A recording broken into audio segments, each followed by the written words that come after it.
The peaceful hum of the morning was abruptly shattered by the sound of helicopter blades roaring overhead. What had been a serene suburban street quickly transformed into the set of a high-stakes action movie. Neighbors poured out of their homes, some still in their pajamas, holding coffee mugs, others frantically recording the spectacle unfolding above them. Then it happened. Karen, our self-declared HOA queen, came storming out of her front door in a silk robe, her eyes wild with panic.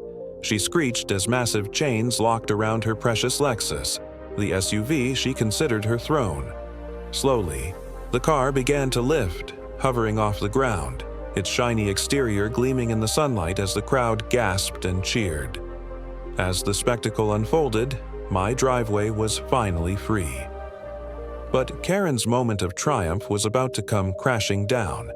Literally. The whole drama started back when Karen first moved into the neighborhood. Up until that point, Maple Rest had been a quiet, friendly neighborhood. Kids riding bikes, families hosting weekend barbecues, and neighbors who respected each other's privacy. Then Karen appeared, and suddenly everything changed.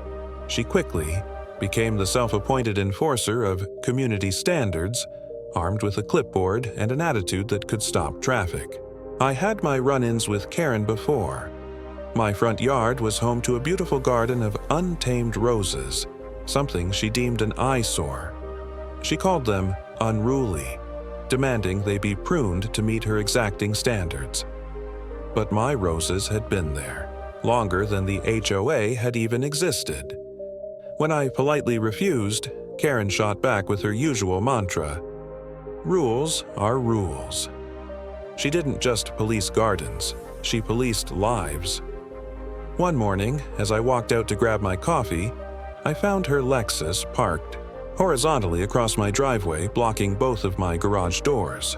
At first, I thought it might have been a mistake, but then I saw the note she left under my windshield wiper. Maybe this will remind you of your obligation to HOA compliance. Trim the roses, or next time I'll have your car booted. HOA, President Karen. I nearly spat out my coffee. This woman had blocked my driveway over a few roses. By mid-morning, my entire cul-de-sac had gathered. Some of the neighbors had clearly come out just to witness the drama. A few kids were filming, on their phones, whispering like they were on a sports commentary team. "Oh, this is going to be good," one of them said. I was calm.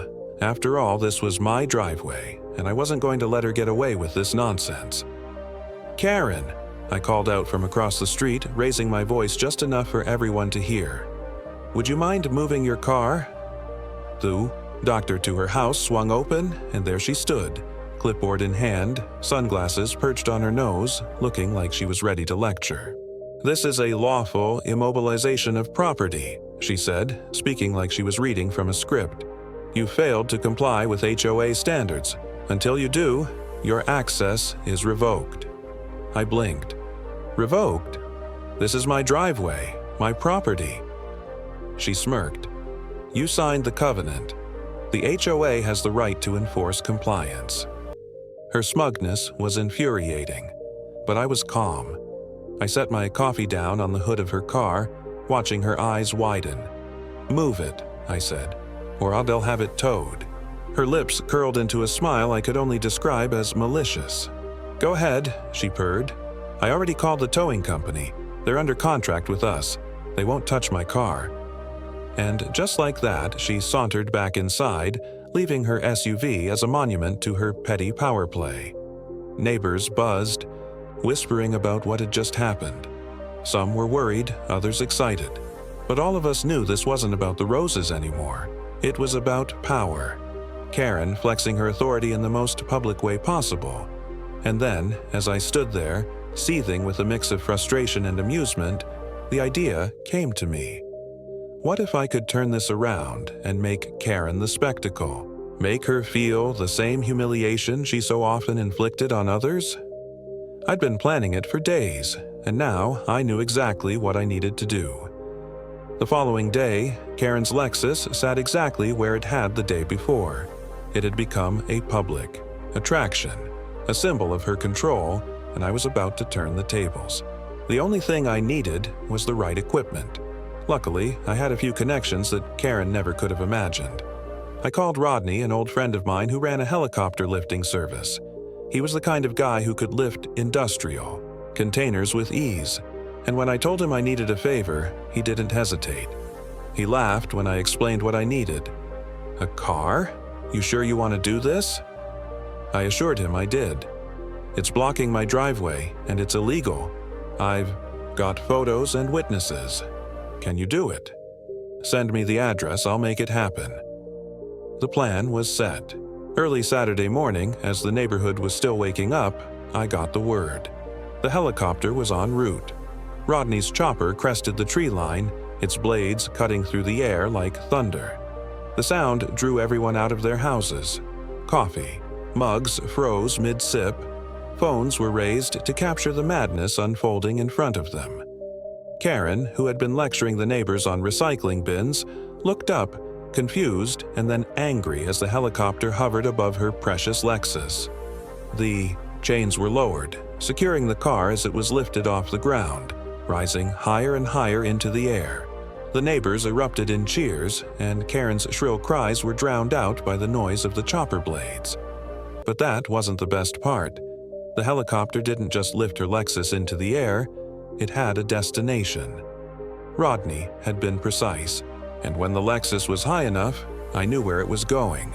Mayor Whitfield's front lawn. The man who had turned a blind eye to Karen's bullying. The same mayor who had quietly supported her reign of terror. The helicopter flew over the city, and the crowds on the streets gawked as Karen's prized Lexus dangled in the air. When it finally dropped onto the mayor's lawn, the scene was absolute chaos.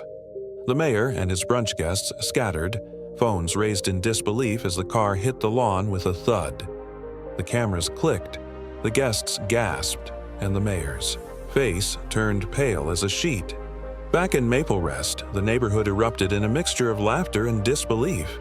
The word spread like wildfire, and soon, Karen's humiliation became the story of the year. The mayor, embarrassed beyond belief, quickly condemned Karen's actions and distanced himself from her. By the end of the week, Karen was removed from the HOA board. Her reign of terror had finally come to an end. I went back to my peaceful life, my roses untouched, my driveway clear.